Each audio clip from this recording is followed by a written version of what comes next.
First, to set up, we're going to be using these Romex straps. They're going to maintain the spacing for us. It's pretty loud.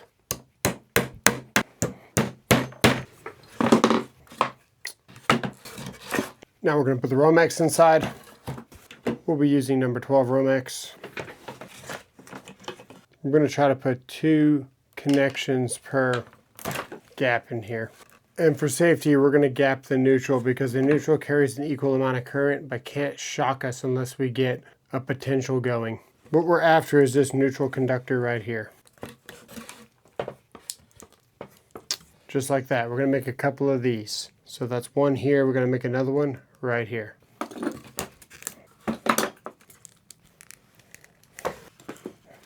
You know what? We'll go ahead and expose the paper. Expose the ground here. We won't really need the ground for makeup, but okay, looks like it'll work. See if we can get 2 more. This is a good indicator of how much neutral was actually pulled out of here because we've looped it so many continuous times. So we've almost got 18 inches of extra loop going on. This is continuous right now. We're going to wire one side of this up to the table saw. So this is going to be where we plug into the wall. This other side here will be what goes to the saw. We're probably using an extension cord for this, but we're able to see in line what's actually going on with the circuit. For this connection, we will be using Wagos.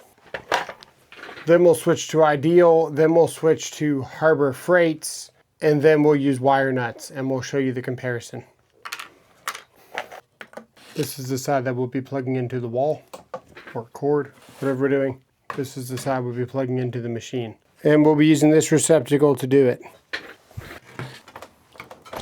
Don't do anything at home that you see on this video.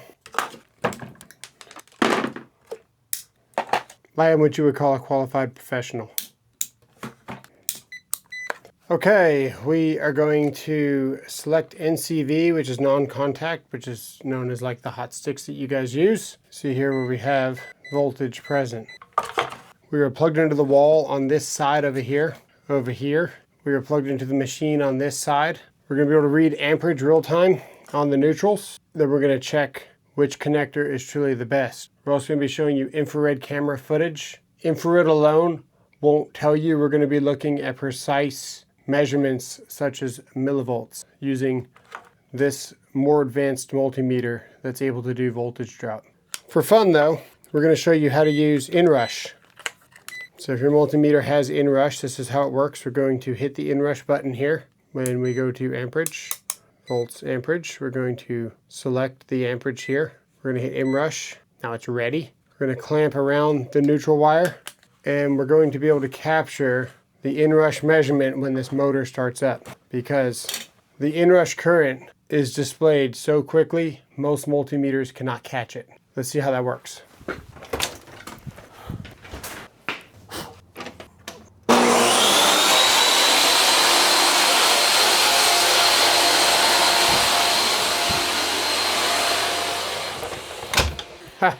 That is so cool. 39.14 amps. So what is this motor regularly running at? No load, 8 amps, 8.03 amps to be exact. And you're gonna see we're gonna have 8.03 amps across this whole thing. Now, if I take an infrared camera, we'll be able to see this thing heat up and then we'll be able to take, we'll be able to decipher which one makes the better connection. So we're gonna let this wire get a little bit warm. Should be getting pretty warm because we have a pretty good voltage drop with the extension cords. It's definitely working harder than it should with extension cords. We're gonna pull out one of the most advanced thermal imagers that I've had the pleasure of using. I've used FLIRs from 2015. These are better than the $50,000 FLIRs. Today's $700 infrared cameras are just as good as the $50,000 FLIRs from 2014. But for the purpose of this, we're gonna call it 86 degrees, I believe. Let's see here, we're gonna get a better result. I see 82 there. 81, 81. We are going to call the control 82.7. We can call that 83. 83.6 right there. There's our control. So what we're going to do now, we're going to turn this off. Let's protect our lens. This is the Thor from Thermal Master, not a sponsored video. A great infrared camera. We're going to go turn off the saw and we're going to start plugging in our Wagos one by one. Okay, we have unplugged the power now. Power is unplugged. We're going to cut the neutrals in half and start plugging in the Wagos. Let's do them one at a time. Get that curve out of there. And we're going to use our Klein strippers here to do it.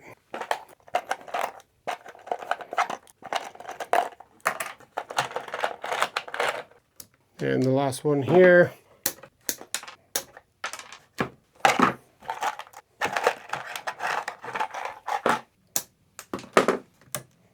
Okay, we're going to turn the saw back on and we're going to see what we get with the infrared camera, but now we can also check for voltage drop, and we're going to show you how to do that. So we've got these ports that are open here. I'm going to be able to put my lead into one of these, and I can also put my lead over here at the receptacle, which is right here. We're actually stabilizing down to a 0.5 millivolts, which I think is good. That's better than 1.5 for sure. When we turn on the power, the load is going to create more resistance, and throughout the circuit, the wire is going to get saturated with a little bit more heat. This millivolts is going to increase and show us how bad these connections actually are.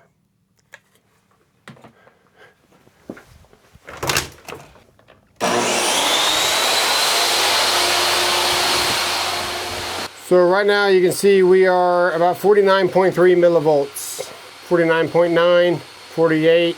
We'll call that 49 millivolts with the regular Wagos right there. You guys can see that pretty easily. 49, pretty consistent. What does the infrared camera think about this connection? 91, 90, 90, 92, 90.3, 89.7, 89.4. That's an untouched connection. We're never going to mess with that one that much. You guys can see these numbers for yourself, hopefully. All right, let's put on the, and we're still sitting about 49 right there. Let's get the ideal connectors on here. So we're just going to drop these on here just like we did before. There we go. And this is going to equalize just like it did before.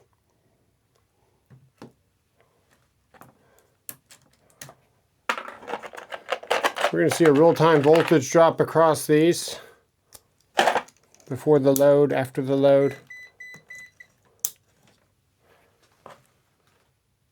And then maybe a teaser. Maybe we won't do the Harbor Freight ones because, you know, this camera is overheating. It takes a lot of time to do. Maybe we will, maybe we won't. I don't think anyone really takes Harbor Freight seriously anyway.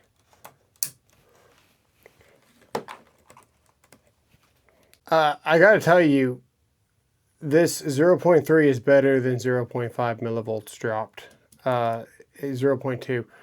It's actually looking like the ideals are already better even without the load. Let's find out. We've got voltage on it now. Let's go turn it on.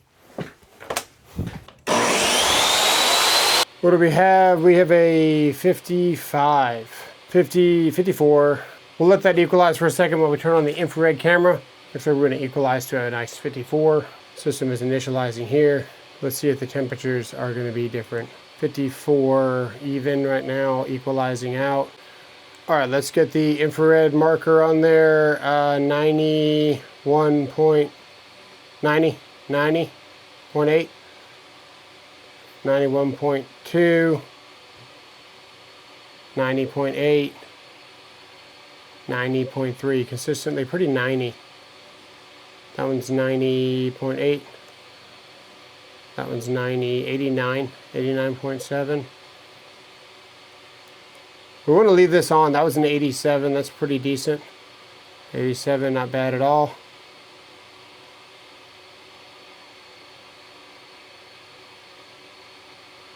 There you go.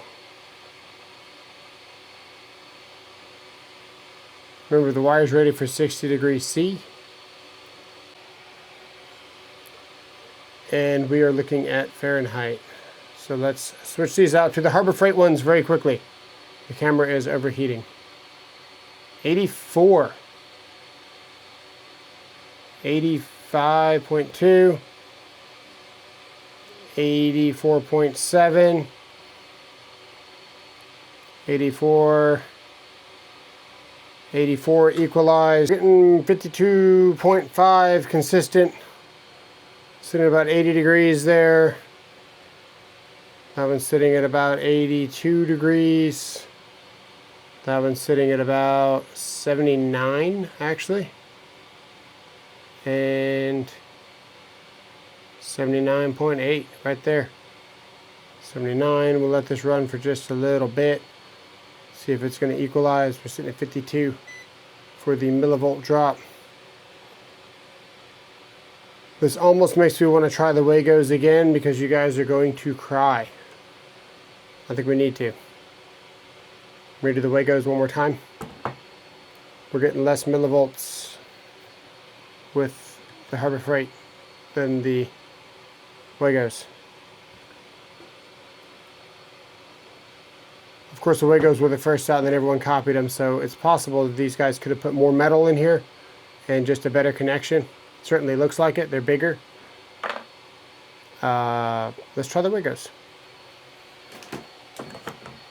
We'll leave the ideal on there for consistency.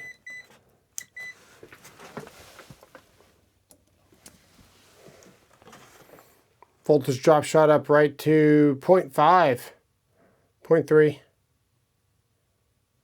0.3, still not a 0.2.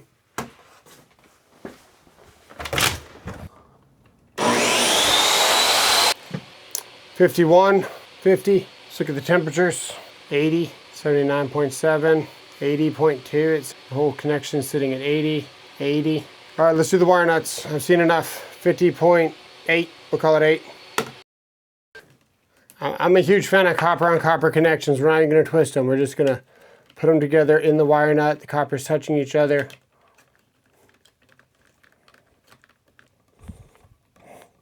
We are wire nut, everything. 0.1, it's already proof that it's better. We start off with a 0.5.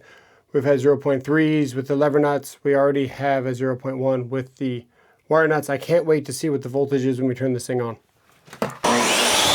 There you go. 43 and dropping. 42, that's the lowest we've seen. Wire nuts are 100% better. You can't tell me otherwise. We're sitting here at a cool 79. That one's sitting at 79, pretty consistent, 79/80, 79.8, and then 80.